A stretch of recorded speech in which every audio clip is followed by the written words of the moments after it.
Hello, it's Rob here again with your watermelon update. The focus today is on this right here, this Home Depot bucket, 25 liters. I don't know if you can see it. You can't really see the holes here anymore, but there's a little hole down there, and there might be a couple more, but there's only a few of these little holes. Why is that important, you say? You see that?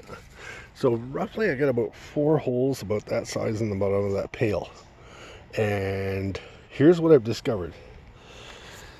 You can see it running off there. I haven't watered this thing in 12 days. And we haven't got any rain.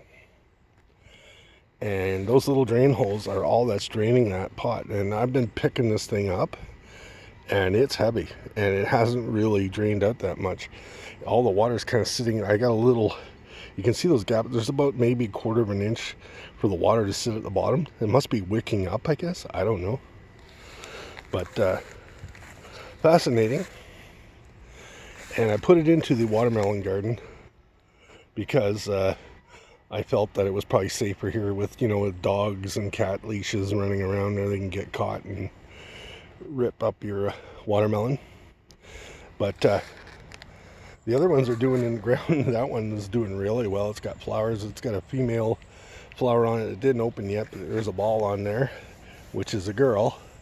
And if you go on further down, you can see, I'm going to be lazy tonight. We're just going to go do a panoramic view. So you can see all the way down there. Over here on this side, they're doing really well. And of course, this one right here.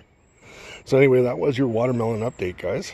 I hope you're okay with that, and we'll talk to you soon and give you another update. We're getting a rain tonight, so that's going to be the good thing that's going to happen here.